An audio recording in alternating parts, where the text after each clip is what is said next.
Berikutnya, kita akan membahas strategi optimalkan momen Ramadan dan evaluasi performa toko ala K-Top Mentor. Kita bisa mulai nih, Mentor Yadi. Mungkin pertama kita bahas dulu nih, Mentor Yadi dan tokonya, gitu ya, dan bisnisnya di Tokopedia. Bagaimana sih kiat-kiatnya mengoptimalkan momen Ramadan ini agar tokonya makin berkembang, Mentor Yadi? Oke, terima kasih Bang Arif. Halo teman-teman, saya semua. Oke, jadi ini berdasarkan pengalaman kita ya Bang Arif ya, selama mengikuti yang namanya momen Ramadan. Kita kan tahu ya kalau namanya di jualan online yang rame itu di Harbolnas, Tahun Baru sama di Ramadan. Ini masa-masanya panen kata orang ya, atau kenceng-kencengnya orderan. Nah, kalau kita salah menyikapi ini, takutnya bukannya malah dapat orderan, yang kita khawatirkan malah nanti jangan-jangan performa toko kita malah hancur. Misalnya saja kita tidak menyiapkan stok yang banyak gitu. Apalagi kalau misalnya teman-teman bermain di produk fashion, itu kadang-kadang kalau di minggu pertama belum terlalu kenceng, di minggu kedua belum terlalu kenceng, minggu ketiga belum, tapi biasanya kalau di minggu 4 menjelang Hari Raya Idul Fitri itu kencengnya bukan main. Jadi orderan itu sangat banyak yang datang. Jualnya baju koko, gamis gitu ya. Nah, jadi teman-teman jauh-jauh hari sebelum Ramadan harusnya udah siapin stok. Nah, kalau yang bahan makanan seperti saya itu juga harusnya siapin bahan baku ya. Karena kadang-kadang kalau di momen Ramadan tuh pengalaman kami juga gini, Bang. Bahan baku tuh udah pada naik tuh. Kayak ikan biasanya berapa tuh naik jadi berapa gitu. Ini minyak goreng naik bukan karena Ramadan ya, tapi memang betul-betul dari ini ya.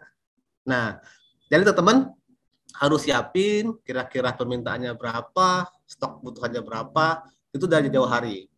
Yang namanya kita juga menyiapkan stok, berarti kita juga menyiapkan modal. Nah, saya seperti itu. Biasanya saya udah siapin 2 bulan lah, 2 bulan sebelum Ramadan, saya udah stok ikannya, apalagi ikan. Ikan itu kalau udah Ramadan memang jadi inceran pembuat pempek. Ya, oke. Nah, kalau kita udah siapin stok, bahan baku juga udah cukup gitu ya, produknya udah banyak, udah siap dijual. Nah, jangan sampai teman-teman itu tidak mengoptimalkan halaman toko. Jadi ibaratnya kita kan juga jualan di toko offline ya. Namanya toko offline tuh harus bagus, tampilannya harus ciamik supaya mata orang melirik ke toko kita. Nah, jadi teman-teman wajib ya itu untuk mengoptimalkan halaman toko supaya tampilannya menarik. Jika perlu kalau banner itu pakai yang spesial untuk Ramadan. Kalau misalnya ada promo bisa sampaikan juga promonya apa gitu. Nah, kalau udah halaman tokonya udah dibagusin, jangan lupa juga halaman produk. Sayang kan pembeli udah datang, kemudian udah lihat produknya, ketika diklik tapi kita tidak optimalkan. Akhirnya pembeli cari-cari ke toko yang lain. Nah, ini yang harus kita perhatikan juga. Oke, kita udah siapin stok, kita udah siapin bahan baku, produknya cukup gitu ya. Kemudian udah optimalkan halaman toko dan juga halaman produk. Jangan lupa untuk berpromosi. Promosi ini kalau saya ada 2. Jadi promosinya di media sosial, juga promosinya di Tokopedia. Kalau Tokopedia kan udah ada fitur-fiturnya. Nah, kalau di media sosial, teman-teman selalu buat misalnya banner gitu ya, ataupun buat feed di IG-nya gitu. Nah, teman-teman ceritakan kalau misalnya teman-teman ada promo, ada produk baru, ada produk yang khusus buat Ramadan, itu bisa teman-teman sampaikan di sana. Nah, jadi audiens kita itu ya, follower kita itu mengetahui bahwa wah, kalau aku mau beli dapat promonya itu larinya ke Tokopedia. Apalagi Tokopedia kan sekarang menyediakan free ongkir, yang awalnya dia ragu-ragu untuk beli karena ongkirnya mahal, akhirnya dia jadi beli ya. Oke.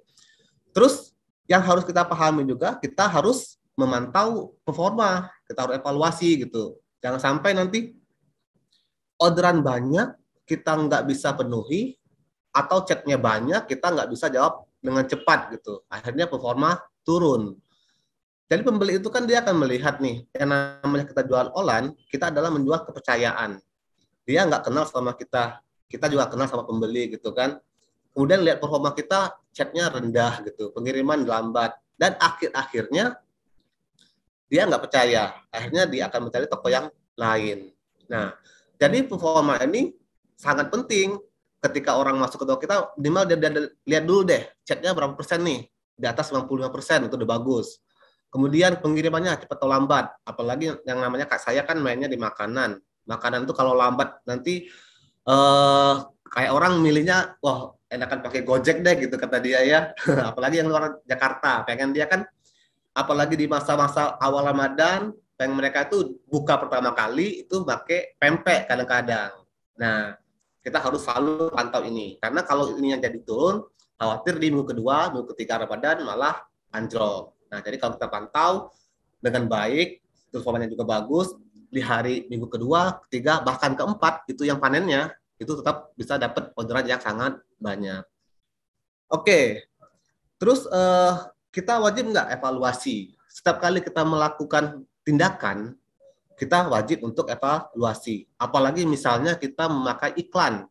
Kita beriklan, berarti kan udah mengeluarkan uang.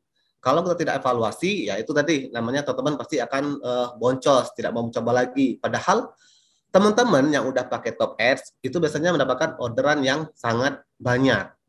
Nah, kalau saya sendiri evaluasinya berapa lama? Saya seminggu sekali.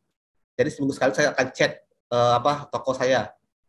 Bukan cuma toko, juga termasuk kekurangan produk. Ya, misalnya saja nih gini, saya ternyata tahu nih, ternyata dari pembeli-pembeli saya itu mereka lebih menyukai pempek yang lenjer misalnya atau pempek adaan. Nah, saya akan buat paket yang khusus untuk menjual paket adaan. Karena kan biasanya saya jualan paket tuh pakai nominal tuh, pakai 100.000. Itu isinya campur. Nah, ternyata begitu kita cek dari chat gitu ya, oh ternyata permintaan untuk adaan lebih banyak. Nah, kita buat paket yang lain. Jadi kita tahu nih bahwa toko kita itu kekurangan variasi produk. Kalau selama ini paketnya itu pakai nominal, nah ternyata ada loh pembeli itu yang menginginkan paket pempek yang adaan tadi. Nah, kemudian kita juga evaluasi. Oh, ternyata ada pempek itu yang misalnya kalau dikirim itu malah rentan rusak. Nah, pempek seperti ini mungkin akan kita hilangkan dari produk kita. Seperti itu, ya. Jadi kita selalu lakukan namanya evaluasi. Kita buat lagi produk baru, misalnya kita evaluasi. Kita pakai top ads, lalu kita evaluasi gitu.